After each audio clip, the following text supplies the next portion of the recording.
नसाई शरीफ की रिवायत है, उसामा बिन ज़ैद रज़ियल्लाहु ताला अन्हु वो फरमाते हैं कि मैंने हुजूर को देखा कि आप सल्लल्लाहु अलैहि वसल्लम शाबान के महीने में कसरत से रोज़े रख रहे हैं, बहुत ज़्यादा रोज़े रख रहे हैं। तो मैंने पूछा कि रसूलुल्लाह किसी महीने में, रमज़ान के अलावा किसी महीने में आप इतने रोज़े नहीं रखते हो, लेकिन शाबान के महीने में आप इतने ज़्यादा रोज़े रखते हो, क्या वजह है? तो हुजूर सल्लल्लाहु अलैहि वसल्लम इरशाद फरमाया कि मैं इसलिए रोज़ा रखता हूँ कि इस महीने में अल्लाह तबारक व तआला के यहाँ हमारे नामाए आमाल पेश होते हैं, हमारे आमाल पेश होते हैं अल्लाह तबारक व तआला के यहाँ। तो मैं इसलिए रोज़ा रखता हूँ कि जब इस महीने में मेरे आमाल अल्लाह तबारक व तआला के यहाँ पेश हो तो मैं रोज़े से हूँ। जब आदमी भूखा होता है, एक भूखा आदमी हमारे पास आ जाए और वो बोले कि भैया 3 दिन से कुछ नहीं खाया, सुबह से कुछ नहीं खाया, भूखा हूँ, तो एक भूखे आदमी पर इंसान को तरस आ जाता है। जब एक मुसलमान रोज़ा रखेगा और अल्लाह तबारक व तआला के सामने उसके आमाल पेश होंगे, अल्लाह ताला देखेंगे ये मेरा बंदा आज रोज़े से है, जब रोज़े से होगा तो अल्लाह तबारक व तआला को तरस आएगा। तो अल्लाह ताला को जब तरस आएगा तो अल्लाह ताला जन्नत वालों में उसका नाम लिख देंगे। और हुजूर क्या इरशाद फरमा रहे हैं कि आमाल नामे पेश होते हैं। इस दुनिया में सबसे खूबसूरत आमाल नामा अगर किसी का है तो वो हमारे नबी का है। हुजूर से ज़्यादा खूबसूरत आमाल नामा किसी का नहीं है, लेकिन उनको भी इतनी फ़िक्र है कि जब मेरा आमाल नामा अल्लाह के सामने पेश हो तो मैं रोज़े से हूँ, लेकिन हमें कोई फ़िक्र ही नहीं है। रमज़ान का तो जाता ही है, वरना शाबान के महीने भी हमें रोज़े रखने चाहिए। शाबान का महीना ऐसे चला गया, एक रोज़ा रखने की तौफ़ीक़ नहीं हुई। और हालांकि हम शुक्र अदा करें आप सल्लल्लाहु अलैहि वसल्लम का कि आप सल्लल्लाहु अलैहि वसल्लम ने हमें बता दिया। अगर हमें ना बताते कि इस महीने में आमाल नामे पेश होने वाले हैं तो एक बाज़ आदमी शराब की दुकानों पर बैठे होते, जुआ खेल रहे होते, सट्टे खेल रहे होते, बेनमाजी बन के फिर रहा होता और गरीबों का हक खा रहा होता, ग़ीबत कर रहा होता, तो उसमें हराम खा रहा होता। इस हाल में जब अल्लाह तबारक व तआला के सामने हमारे आमाल पेश होते तो अल्लाह को कितना गुस्सा आता। तो हम रसूलुल्लाह सल्लल्लाहु अलैहि वसल्लम का शुक्र अदा करें कि रसूलुल्लाह सल्लल्लाहु अलैहि वसल्लम ने हमें बता दिया है कि इस महीने में तुम्हारे आमाल नामे पेश होते हैं। जब हमारे आमाल नामे इस महीने में पेश होंगे तो हमें क्या करना चाहिए? हमें अपने आमाल नामे को खूबसूरत बनाना चाहिए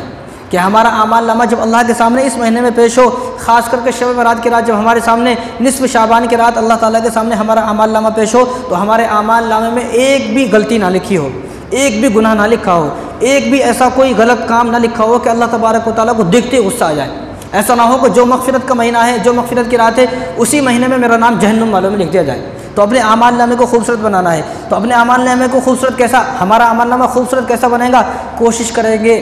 तो बनेगा, नेक काम करेंगे तो बनेंगे, नमाज की पाबंदी करेंगे तो हमारा आमाल नामा खूबसूरत बनेगा। तो हर आदमी सोचे कि मेरा आमाल नामा इस महीने में अल्लाह के सामने पेश होगा, क्या मेरे आमाल नामे में कोई गाली तो नहीं है,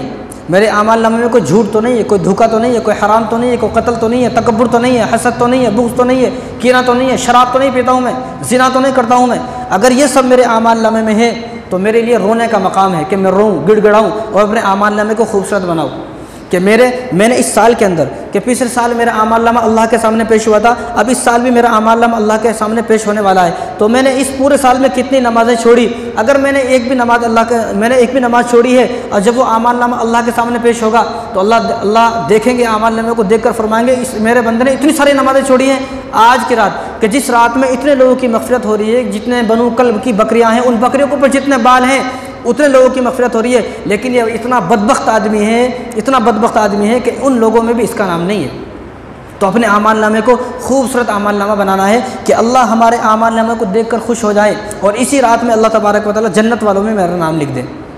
इसी रात हम अल्लाह तबारक व तआला को मेरे ऊपर तरस आ जाए कि इस रात में अल्लाह तबारक व तआला की आम रहमतें बरस रही है, कि जिस रात में अल्लाह तबारक व तआला तमाम बंदों पर तरस फरमा रहे हैं, रहम फरमा रहे हैं और मग़फ़िरत आम है, उसी रात में मेरा आमाल नामा देखकर अल्लाह को गुस्सा आ जाएगा। तो अपने आमाल नामे को खूबसूरत आमाल नामा बनाना है, गंदा आमाल नामा नहीं बनाना है। अगर हमारा आमाल नामा गंदा है तो सोचे अपने बारे में कि अल्लाह को फिर मैं क्या मुँह दिखाऊंगा, मुझे अल्लाह के पास जाना है, मरने के बाद 60 साल की ज़िंदगी हो गई, 60 शब कदर आ गई, 60 शब बारात आ गई, लेकिन कभी एक साल ये कोशिश करें कि 60 साल की ज़िंदगी हो गई, एक बार तो मेरा आमाल नामा अल्लाह के सामने जब पेश हो तो खूबसूरत आमाल नामा पेश हो कि मेरा आमाल नामा जब जन्नत के अंदर खोला जाए तो मेरे आमाल नामे की खुशबू जन्नत के अंदर फैल जाए। फरिश्ते पूछें कि किसका आमाल नामा खुल गया है, कि जन्नत के अंदर खुशबू फैल गई है। तो 60 साल की ज़िंदगी में एक साल ऐसा गुजारें कि जिस साल में कोई गुनाह ना किया हो।